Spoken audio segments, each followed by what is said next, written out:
Welcome to the NCDWI Guide podcast, where defenders of the Constitution assemble to prepare for courtroom battle and firm owners gather to develop marketing strategies that will revolutionize the practice of criminal defense. Here's your host, the NCDWI guy, Jake Minnick. Hello, fellow freedom fighters, and welcome to episode 257 of the NCDWI Guy podcast. On today's episode, I have rising star Benjamin Waldman on the podcast.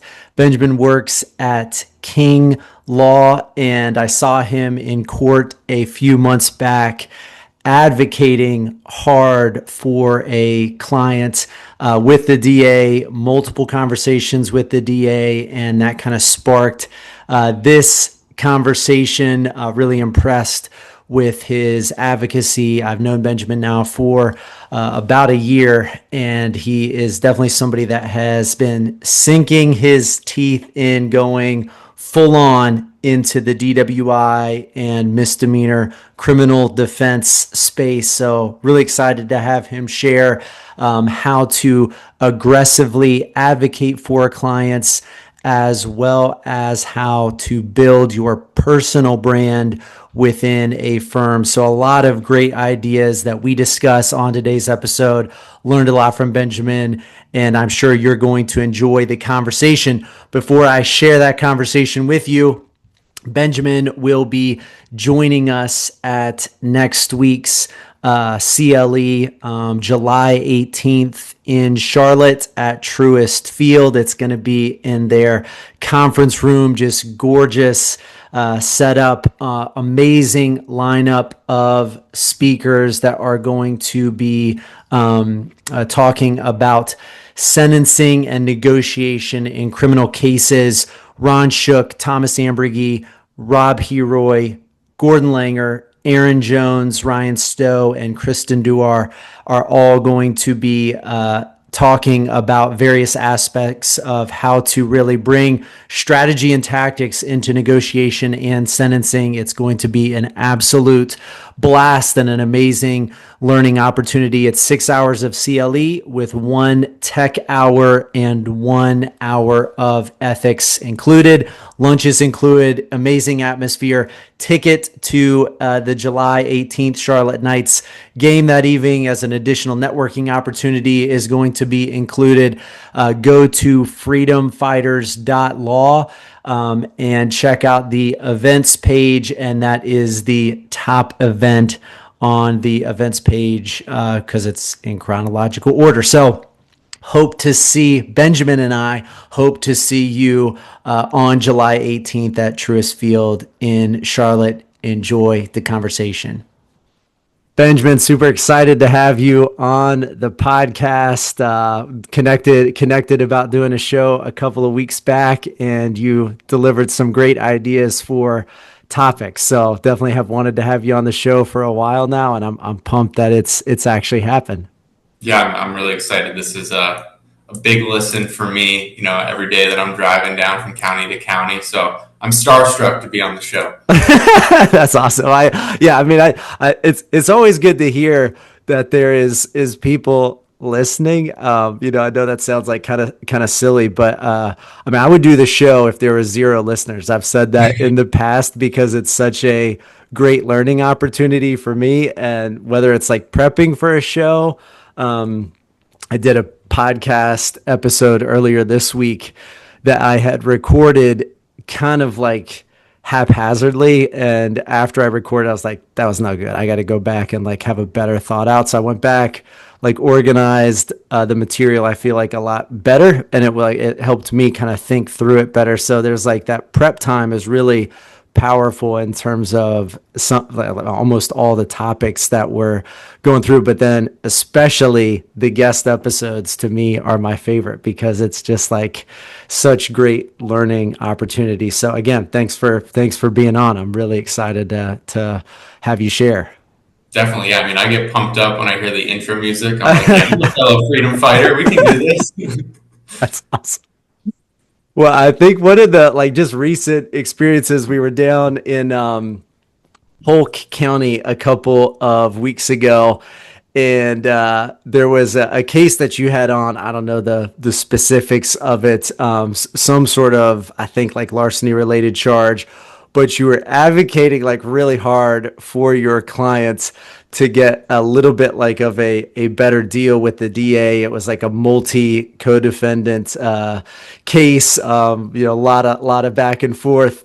And I loved the passion that you brought into that negotiation, as well as like the dissatisfaction ultimately with the outcome. It was basically like, all right, my client's bought into this, but I'm not. And it was just such a cool thing. I feel like there's so many times where all of us experience that, where it's like the DA is not giving us what we want. And I would say, just based on the sound of it from that case, it sounded like a completely legit ask. So it wasn't like, you're asking for the moon or something like that. I mean, there's just times where the DA is like, I'm not budging on this offer. And it can be so frustrating because sometimes it's like, well, you're not taking into account like my client's individual circumstances. But yeah, just wanted to share. I thought it was a really great moment to see the advocacy, but also just the real like heartfelt disappointment. I mean, you could just like, I could tell that you were bought into your client's cause, and it was just cool to see because it was like, this is not just another case. So that just wanted to kind of start by sharing that. I appreciate that. That was a case that I've been working on for a long time. It was a larceny case. I had done the original consultation for it and stayed on top of it for a long time. And then when it really became a big deal, I mean, the consultation was before the client was even charged.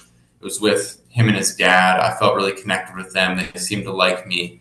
And the case lasted about a year and a half. And then at the end, the client was ready to be done.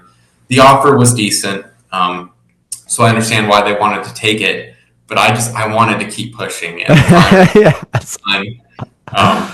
it was a frustrating day, but also a day that, it kept me motivated knowing that I can continue fighting for people like that.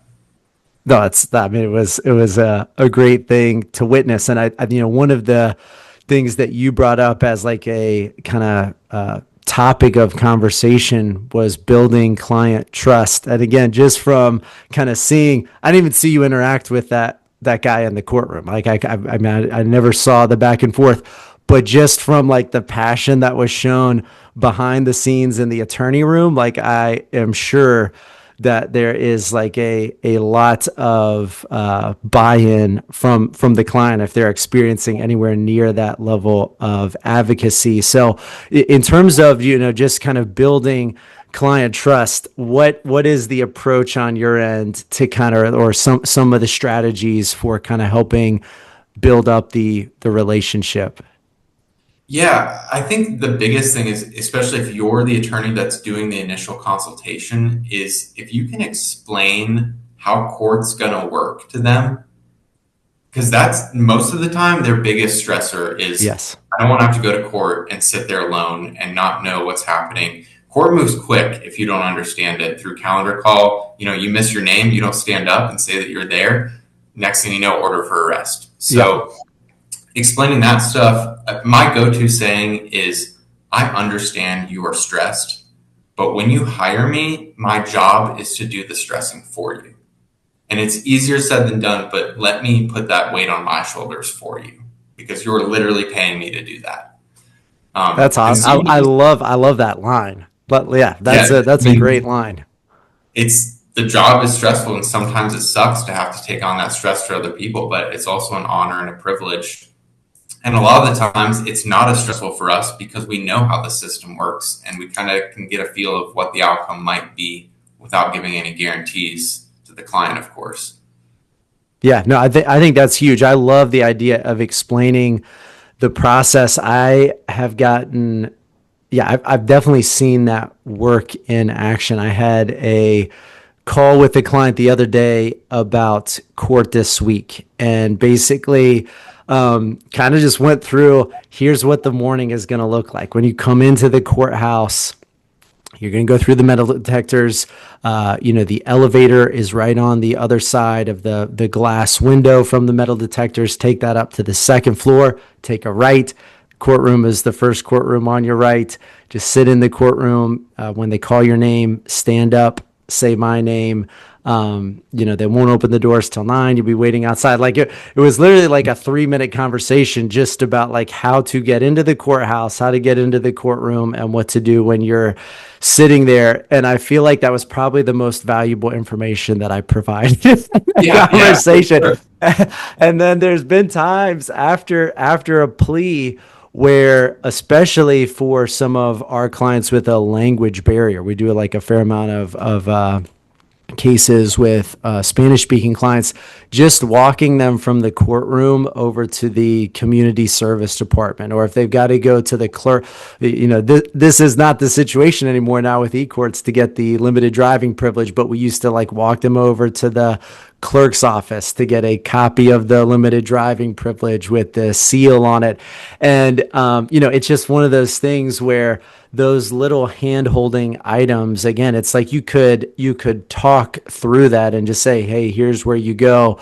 But there was, it kind of provided that like back end debrief of, okay, here's what just happened in the courtroom. We'll talk about it as we walk. Do you have any questions? And so I feel like that, again, the little things that really required no legal explanation whatsoever. It was just literally kind of being the tour guide around the courthouse went such a long way, because it's like, especially for some of our clients with legal status questions, it was like, I don't want to be anywhere in the courthouse without somebody that has like basically got my back. Like I'm just not, I don't want to walk around anywhere. Yeah. So I totally love that approach to it. Yeah, you hit on a lot of points that I agree with. I mean, part of our job is being their counselor. It's the little things like being on time to court, which isn't always possible for us, if we're driving from county to county. But if I know that I've got 3 clients in Polk County and 1 in Buncombe, well, I can get to Polk first and I can talk to those 3 clients before court starts. And they know what's going to happen. And then I'm going to rush up to Buncombe and I'll try to find that client as quick as possible. But a lot of attorneys or other people, they're not coming into court before calendar call. They're coming in during and after, and I think clients can lose a lot of trust in that way. Speaking up for your client during calendar call, making sure they don't have to talk. They're nervous. They're going to mumble. They're going to lose their voice. Those little things, I think it really adds up, especially for me being a younger attorney. I'm terrified in court every day. I never know what's going to happen. But you show confidence to your client and you speak for them. You make sure, another thing I tell a client is when you're in court, I want you to be bored. I want you to just sit there and watch what's happening and not be stressing about it. My job, again, is to do the stressing, and I'm going to do all the talking for you. You just have to sit there for the most part.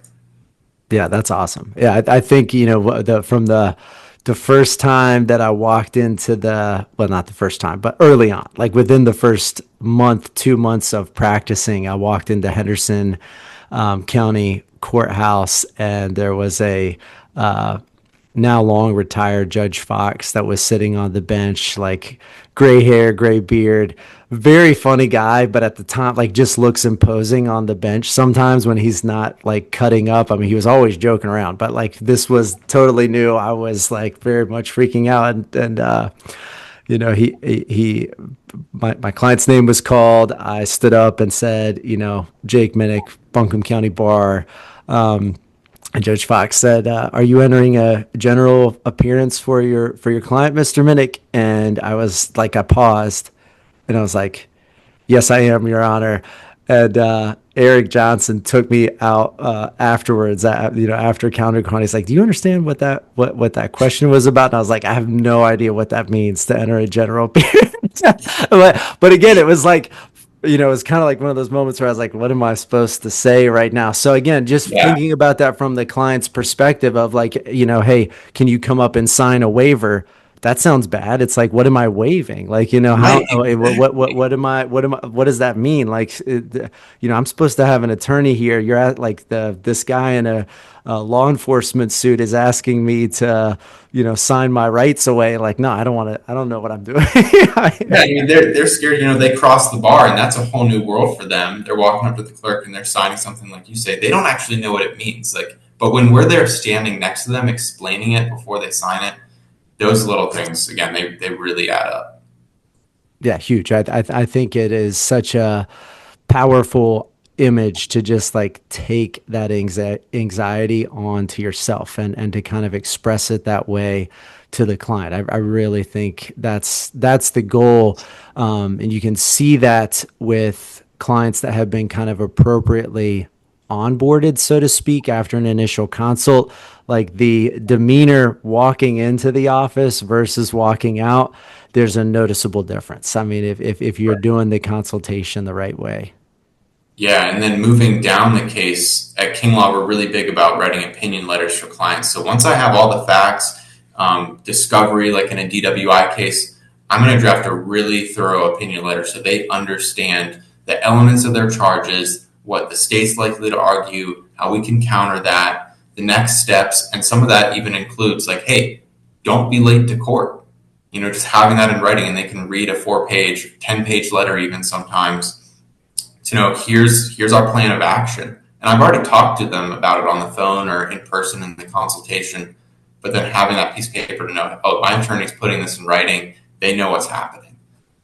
Yeah, that's interesting. I don't think I've ever heard of an opinion letter getting used. And I think that is such a powerful way of communicating to the client and showing that you've kind of like done the work. I think that one thing that oftentimes goes unnoticed and maybe I really think to the detriment of the attorney-client relationship is some of the work that is going on behind the scenes. For a while, we have filed, Brady motions and motions to preserve and notices or notice of objection to blood results coming back. And what I've always said is like, hey, let's send this information to the client because, again, it shows that we're doing work on the case. And even though it's kind of like minimal prep work on our end of things, I think clients are kind of antsy as to like what's happening behind the scenes. So I love, we regularly do discovery calls with clients, on, hey, I've watched the video, read the report, here's the takeaways, here's the next steps. But I feel like oftentimes that information is so hard to digest. And then you come away from the phone call and you're kind of like, what did he say about that? Like, what was his opinion about, like, whether or not we should try the case? So I love the kind of written aspect of it because it really is.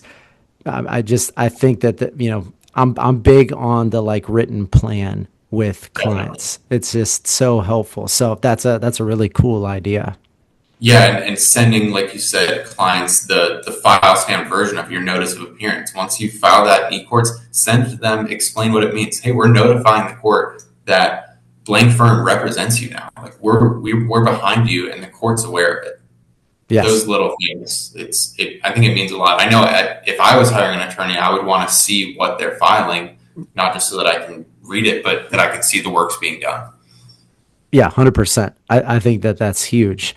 And it's not extremely time consuming either. Right. It's like one of those things where it can just be a quick ping. And again, from the client's perspective, it's like, oh, their name's on the file now. Like that.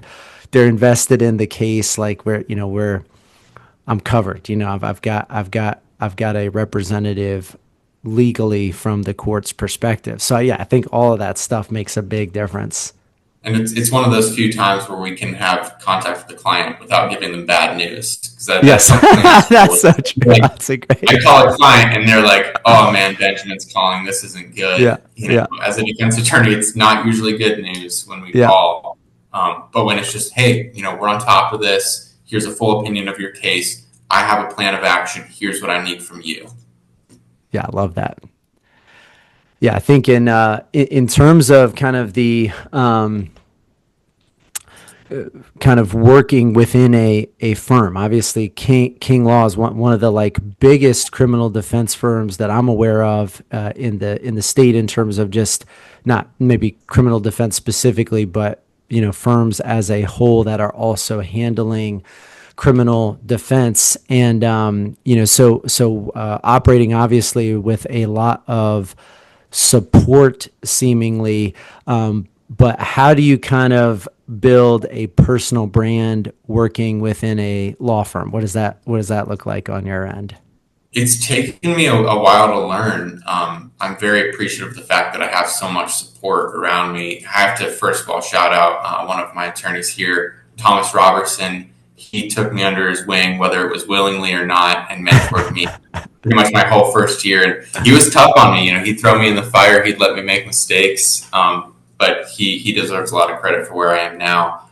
And he taught me also, you got to be yourself in court, which we hear, all your guests always say that, but it's so true. Yeah. I've realized that I'm much more laid back in court for the most part. I'm going to wait my turn to talk with the DA. I want to talk to the other attorneys in the room and hear about their cases while I'm there. It's a great learning opportunity. Exactly. And I learned, okay, Thomas is going to teach me in court what he does. I'm going to watch him. And not only am I going to learn what works for him, but I will know what doesn't work for me. I can't get away with being as aggressive. That's just not who I am. And the DA is going to see right through it. My client's going to see right through it. The judge is going to see right through it. So being yourself, having your own sort of rhythm in court is important. But I also think part of criminal defense, and I hear this from a lot of more experienced attorneys, is just being visible in court helps you build a brand. And so I want to be in the courthouse as much as possible. If I'm going for a little traffic ticket, I want to stop in the clerk's office and say hi. I want to say hi to all the bailiffs and remember their names. The second someone introduces themselves to me, I'm writing down their name on my legal pad. Sometimes I still forget it, but it really helps a lot, just those little things, being able to say, hey, Jim, I remember your name. And then going more into actual marketing, recently I've been doing just short little videos on wacky North Carolina laws, common charges that I see, and our marketing director, Holly, she's been just posting this stuff on the King Law page. She made me my own personal TikTok account and business Facebook page and posting those for me. And while I'm not getting a ton of views right now, I know over time it's going to help me a lot. It helps me build confidence. I don't love being in front of a camera like that. It's embarrassing to watch back. It is. When you find a year out of that, it's worth it. Yeah, I think that's so good all around. I mean, I think it's interesting on the criminal defense end because I feel like in a lot of practice areas, it's relatively difficult to build a brand because you're primarily building that with other lawyers, like either at an individual level on a specific civil case or, through CLE or networking opportunities. But with criminal defense, it's like you've got a networking event every single day and it's the courthouse. It's like literally like there's constantly the ability to put your name out there and you earn a reputation relatively quickly because everybody is seeing that constantly. Other lawyers, the DAs, judges, bailiffs, clerks, everybody is kind of like constantly seeing, how is this person, holding themselves in court? Are they treating everybody with respect? Do their clients seem prepared? All of that stuff is just like, feeding in, probably without a lot of like intentionality. It's just you're kind of like taking all of that in through osmosis, but it's basically this constant stage, so to speak, and that again can be intimidating. But I think as soon as you adopt that kind of I'm going to just be myself and I'm not play acting, then it makes it a lot easier because again you're not taking this stage in a kind of character that you're not. And so I agree. I feel like that is such a powerful way to kind of break the awkwardness of being in the courthouse, is just to carry that personality into the courtroom. Yeah, I mean, like I was saying before we started, I didn't have court this morning, and I feel like I'm missing out on something. Who did I not get to meet this morning that's not normally in Buncombe County? I want to meet this attorney that's done 100 jury trials. I want to ask them to lunch. That's a big thing for me recently is anyone that I look up to, I want to ask them to lunch. I want to pick their brain. And maybe they're a solo practitioner. Maybe they're with the PD's office. I want to hear about their experience. There's something to be gained there. And maybe there's cases that they don't want to take that they'll hand off to me that I need the experience. So I'll take anything and everything that they can throw my way. But just like you said, court is a networking event every single day. And I love it. Yeah, I love that. And I think even those individual lunches are a great way to brand build, because it is really difficult to connect with somebody in the courtroom. A lot of times, like, there's not great places to have like anything more than like a whispered conversation. You don't want to get that like sideways glance from the judge of, hey, Right. you shut up over there.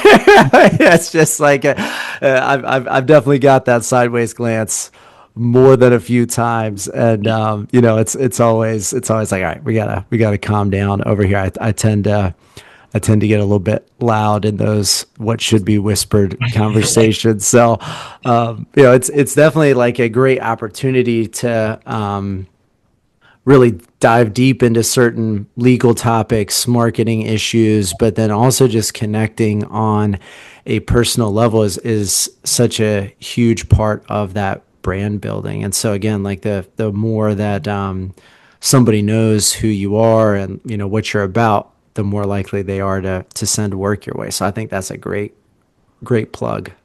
Yeah, we have Greg Newman that works at King Law. The best. Oh my gosh. I think he's already done like 6 jury trials this year. Yeah. It's insane. I don't know how he does it. He's a hero.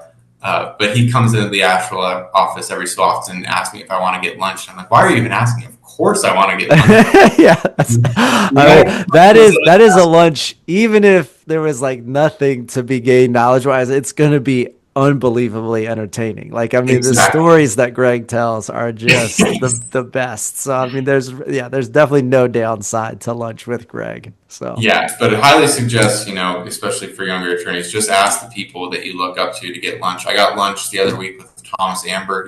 He's a hero of mine, and just being able to know that I can say hi to him in the elevator. We share a building. Those little things, I mean, it means the world. 100%. Yeah, no, I mean, just there's so many nuggets to be gained from somebody like Thomas and Greg that have just got so much experience trying cases at the federal level and, serious superior court cases. But then, also just what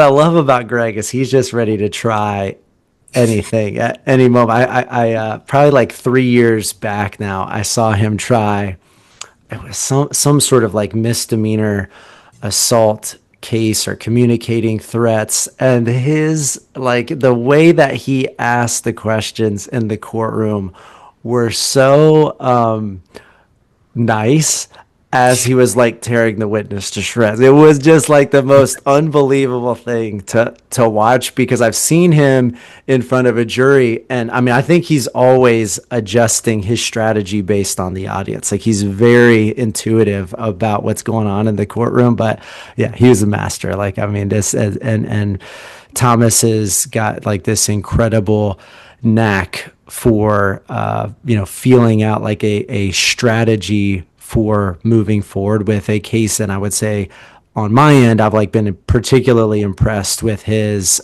cases where there's a prosecuting witness involved.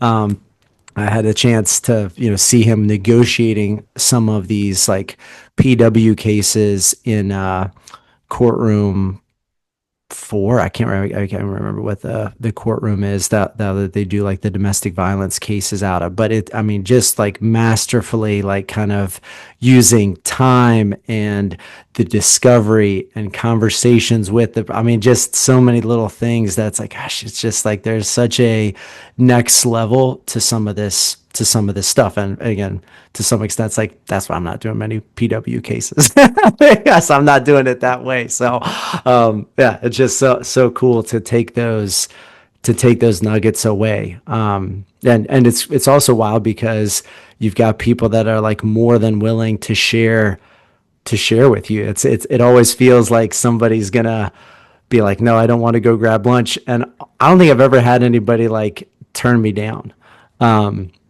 So it's just an interesting thing. We're kind of diving into a little bit of a different topic. One item that you had mentioned, which I'd love to get some perspective on, is basically kind of like thinking outside the box. And you had specifically talked about mitigating factor number 7, kind of like the catch-all of DWI sentencing, mitigating factor wise. And I've seen a number of different mitigating factors argued under that with, relatively good success in front of judges, but I don't see it being utilized very often. So yeah, would love to get your thoughts on that front, because I just feel like there's so much to be gained from a client trust perspective in the sentencing side of things. And so it's kind of like, why not just leave it all on the field, so to speak? So yeah, love to hear what your thoughts are on that side of things. Exactly. I think it goes back to building the client trust. I mean, usually that's at the end of the relationship. It's during the sentencing hearing, but it's just one way to go the extra mile for someone.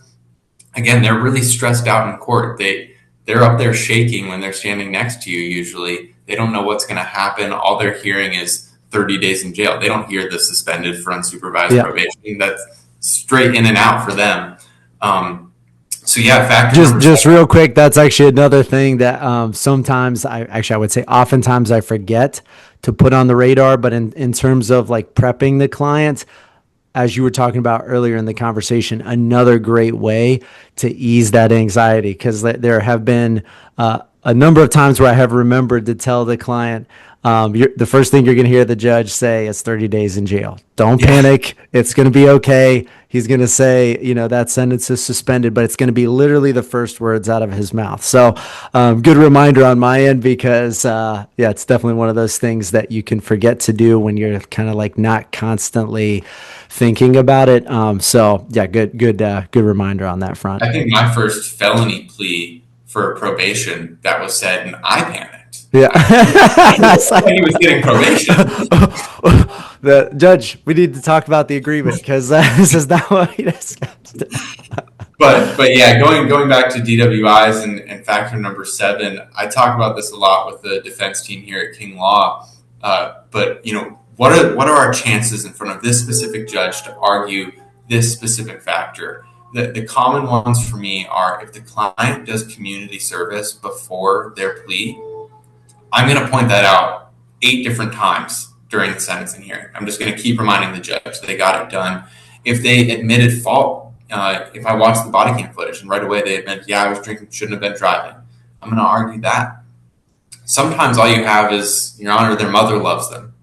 But you got to argue what you can. I think clients, again, are stressed out. And if you can put your arm around them and hold them tight and say, this is a good person who made a mistake, and they're here to admit that.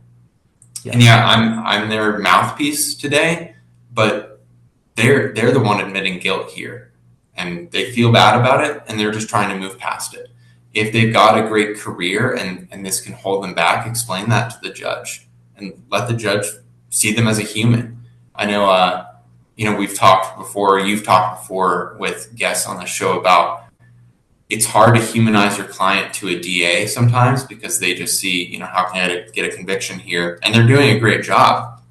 But I think it's a lot easier in front of a judge to humanize your client. You have such a good opportunity. You're in front. Everyone in the courtroom is looking at you and your client in that moment, the judge included. So why not go the extra mile?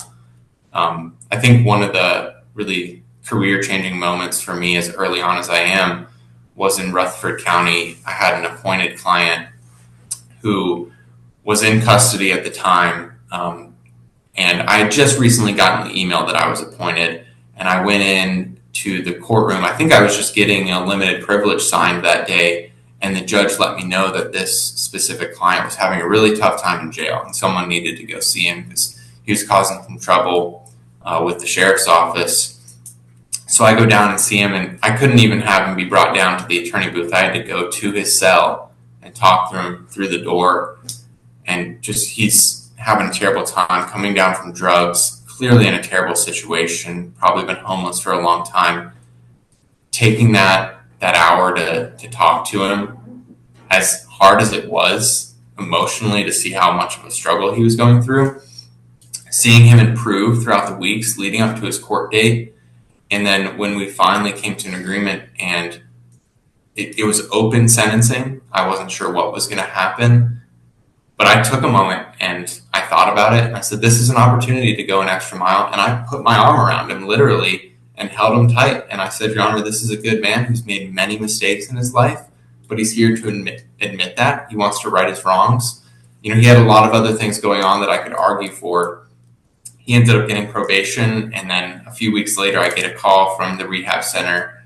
One of his counselors just calling to say that he wanted to thank me for that moment. And that was huge to know that this client that I only had for a couple weeks, that I could hopefully change his life. Who knows where he is now, but that moment was really, really big for me. And I think people underutilize the arguments in felony pleas. They underutilize it in misdemeanors, and specifically factor number 7 in DWIs. My hit rate is probably pretty low in front of judges, getting them to agree to number 7, but why not put it all out there? I think it's great. I'm trying to think of some of the number 7 factors that have been successful. Polite and cooperative has definitely been one that several judges have found. I've had a couple of judges give a mitigating factor because my client was so nicely dressed, like they were like wearing suit and tie, and there's been a couple of judges that I've been like, Judge, he showed up to court. He takes this seriously. You can tell from his attire. That they've bought into that. I've had a couple of clients, whether it was because they needed to resolve the case quickly. I had one client that was going through an adoption with a child and basically just needed it resolved like as soon as possible, even though it was by plea. And then several others that were either, moving out of state, had to leave the country, whatever it might be, that needed to resolve the case pretty quickly. And so within 60 days of charge had handled the case, and I've argued early acceptance of responsibility and had that found a couple of times by judges. So I really do think it's kind of like almost an endless amount. It's like if you can't think of something to put into mitigating factor number 7, then you're just not creative enough. Like you got to sit down with a notepad for a little bit of time, because there's just so many things that you could put into that category that I think, again, whether the judge buys into it or not really to some extent doesn't matter, because I feel like some judges are like, I'm not going to find that as a mitigating factor, but I'm going to find your client as a level 5. And it's like, well, maybe that did play into it regardless of, there's no specific number necessarily of mitigating factors that needs to get found in order to be, a sentence tick lower than otherwise. So, it's just one of those things, you just don't know what the impact is until you tried it. Definitely. And pointing out to the judge that, Your Honor, I'm arguing for number 7 here. I want to be clear about that. I want this 100%. Yeah, I think that's huge. And it's also good because I feel like the more that you do that, then you start to establish kind of like a track record to where once you're getting some buy-in from judges, you can literally say that, Your Honor, under the catch-all provision, I'm arguing polite and cooperative. I know that there have been other courts that have accepted that as a mitigating factor in past sentencing hearings. So you can kind of like build in a track record, kind of a similar vein. But I had a specific like pattern jury instruction on a Nayron Simmons argument some years back, where I presented the instruction. I was like, Your Honor, this is the instruction that I've used a couple of times in different jurisdictions, and basically had the courts approved. And it's kind of like, you've already got the buy-in at that point. It's like, well, I guess if a judge has looked at this and said it's kind of good to go, it's been used in the past, I'm not the one like kind of crossing the the point of no return on this, Right. and buying into this crazy thing. But again, additionally beyond that, like I think your story about dealing that love out to that client in the courtroom is such a powerful testament. Like, I think that shows now, I think you probably changed that guy's life just through that, kind of like what he was not expecting, to get that kind of like affection. And when you're going through probably the state of life where he's probably getting very little physical contact that is like good physical contact. So like that is probably like a crazy memorable moment for that guy. But then also, again, it's like you're building the brand. Everybody else in the courtroom sees that as well. It's like that's not lost on everybody that, hey, here's somebody that has like a next level connection with their client. And you see that all the time in the courtroom where it's like this attorney really cares about the people that they represent. Definitely, yeah, and I mean it's got to be genuine. It's not going Yes. to work in Yes. every Yeah. situation, but with those clients that you have that relationship with, use it to your advantage in the courtroom in front of the judge. It it makes me feel better. Yes. Leave it out on the field, because then if I go home and he got sentenced to jail time instead of probation, I know that I did everything I could. I slammed my fist on the table. I choked back tears, and I touched my client. That's it makes a difference to me at the end of the day. Yeah. And again, I mean, I think, like you said, it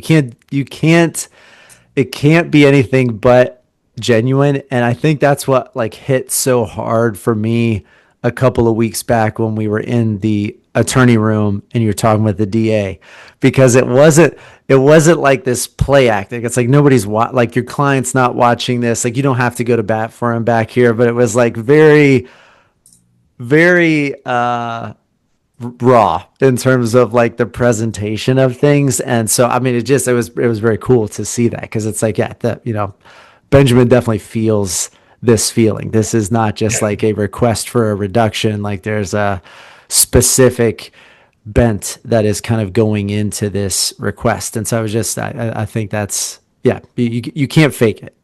Right, right. I like telling a client, hey, this is a good offer. You should probably take it, but give me one more chance. Yeah. Just one more chance to go in there and fight. And I know we're probably going to lose, but give me one more chance. And when a client gives you that chance, that's a great feeling. Yeah. That's awesome. I love it. Yeah. Well, I think maybe a good place to close was you had kind of talked through dealing with imposter syndrome, and I feel like all lawyers are going through this. I mean, going into a courtroom is intimidating. I mean, there's the superior courtroom in Buncombe County is just like one of those places you walk into that courtroom and it's like we're not fooling around. Like, this is like a very serious place to be. And, I think we all feel that feeling routinely of, do I belong here? Like, what mistake am I about to make? But, particularly in the early years of practice, I think that's even more prevalent. So yeah, what advice do you have, particularly for young lawyers in dealing with imposter syndrome? Right. Well, I feel like I'm kind of talking to myself in this situation. But it's stuff that I have to rely on myself, not only other attorneys. But I've realized court is just controlled chaos, especially district court. Nobody really knows what's going on. The judge, the prosecutor, us, the client, we're kind of just figuring it out as we go. And that's what makes it so fun, because everything's going to work out at the end of the day. Pretty much every mistake you make in district court, which I have made plenty early on. I know Thomas Robertson knows that. He's fixed many of my mistakes. Um, it's all fixable, and you just have to be confident. You went to law school for 3 years, you passed the bar, and every single case is a learning opportunity. I get frustrated knowing that, I'm going to have to spend a lot of time dealing with these smaller misdemeanors, these driving while license revoked, these simple assaults. I want to take on the big stuff, but I also know I'm probably not ready for that yet. And it's going to take time. I need to deal with every single situation I'm always going to be panicking on the inside in court, but like I talked about before, showing confidence on the outside to your client, knowing that you, at the very least, you know how calendar call is going to work. You know if there's a back negotiation room for the defense attorneys and the DAs, or do you have to do it at the table? Do you have to wait your turn because the DA has a million other people to deal with? Maybe they let pro ses go first. Learning those little things really helps, and asking for help. I mean, King Law is great about our partners are always available. When you start out, as a fresh attorney, you're going to have a mentor like I had. Ask questions and ask questions to other attorneys, because we get a lot of great advice from you and Thomas Ambergy and Todd Lentz and all these other people in Buncombe County and the surrounding counties. I'll be just about to hop into a plea and something pops in my mind like, oh, could I argue this? And I'll ask the attorney next to me if they've ever done that. And that helps a lot. But there's no getting over the imposter syndrome. Talking to older attorneys that they're still going through it to this day, it's just something you kind of have to accept. But that controlled chaos is just so much fun once you're used to it.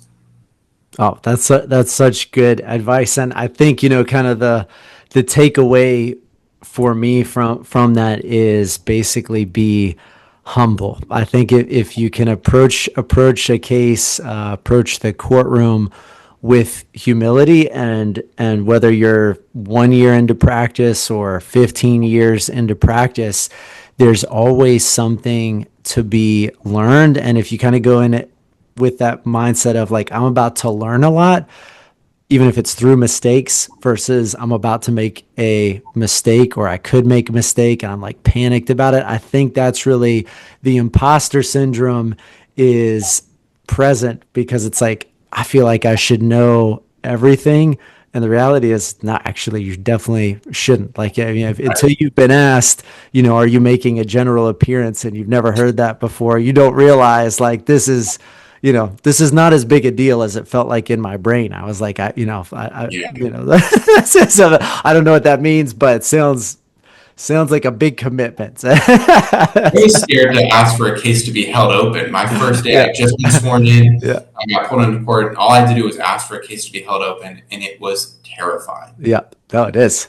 Yeah, I think that humility allows then the questions to those experienced lawyers about like, hey, can I do this? I think one of the most powerful things you can do after any trial is basically go up to the prosecutor, win, lose, or draw. Hey, great job. What's one thing that you think I could have done better in defending my client? Go up to the bench. Hey, Judge, appreciate the consideration. Again, win, lose, or draw. What's one thing that I could have done better in defending my client? And I think, there's such again, for me, that's like, I just want to get better. Again, I think the secondary effect of that goes back to the brand building. It's like for Todd Lentz, for Thomas Ambergy, it's kind of like, this kid would rather get it right for his client than basically, kind of stand up there and pretend to know everything that, they haven't learned yet. And so that's the key to me, is to constantly be the kid in the courtroom, like to be the person that is always asking questions, trying to learn, trying to get better. Recent podcast that I did kind of like reflected on one of our core values, student mindset. And I think, again, it's not kind of like expert mentality or be the expert. It's student mindset, because like you've got to be the learner in the courtroom, and sometimes you learn through teaching. But to me, it's like that the student side of things is so critical. Like just saying, I don't have all the answers. I've got to keep searching, so powerful. So I love that as like a way to overcome imposter syndrome, is just to be humble enough to go ask people questions. I love it. Yeah, and court is the learning opportunity. Like every case, if you don't know what's going to happen in your new case, that's your opportunity to figure it out. And the next time you get that same case, you can be an expert in it. But take that extra hour to read the statute. It's nice knowing that I have the time at work I can read every single statute that a client is charged under. I'll read the pattern jury instructions. My case manager will make the trial notebook, and we'll have that stuff in there. So if I forget in court, it's right there. And after I do 5 of those cases, it's in me. It's like I don't need the flashcards anymore. I love it. Yeah, no, that's huge. I think starting off with those crime elements and the pattern jury instructions is so powerful. It really gets the brain moving in terms of like what are the attack points, and it's easy to forget, even with like routine crimes that happen all the time. I'm constantly going back and looking at like, does DWLR have to occur on like a public street or highway? Like, what is open container allowed in this particular situation? But then obviously as you get into more like nuanced crimes, it's like I'm starting from scratch. Like I've got to go in and do the digging to make sure that I'm not missing something very fundamental and basic. And man, those pattern jury instructions and the crime elements are such a great starting point, no matter how many times you've looked at it. Right. I think my last piece of advice with imposter syndrome is just, if you're a young criminal defense attorney, listen to this podcast, because if nothing else, that intro song will get you going. That's right. The intro is done by my brother-in-law Andrew Ross. That is Daredevil Squadron's "Out of the Sun," which is like a great song in and of itself. If you ever want to go listen to the actual like full song that they gave me, they're like basically just like, yeah, do whatever you want to do. Like this is not going anywhere. So I got the rights to the first little like bit of the "Out of the Sun" song, and it's a killer song. So good one to listen to as you're going into the courthouse. Like that's like a great, like, I feel like attorneys should have intro music as we enter the courtroom. Daredevil Squadron's "Out of the Sun" would be pretty high on the list of like great intro songs into the courtroom. But yeah, Benjamin, appreciate very much the advice on kind of like a good plethora of subjects. I love the topics that you kind of pick, because I just think, again, it's very personal is what it felt like. And so I just think that's so powerful. So really appreciate you coming on and sharing your wisdom with the audience. Yeah, I really appreciate it. It's kind of surreal to be on the podcast that I'm listening to every week on my drive to and from court. So this has been awesome. I really appreciate everything you do and all the other defense attorneys that have helped me out, whether they're at King Law or other firms. It's meant a lot, and we just got to keep fighting. We're all freedom fighters, and it's just an amazing job. I love my job. That's awesome. I think it's so good to hear that for the people that are worn out, and I've definitely been worn out at times with the work. It's good to hear that mentality. So yeah, I love the energy that you bring into the attorney lounge, into the courtroom, and thank you for bringing that same energy on the podcast. Thank you. Appreciate it.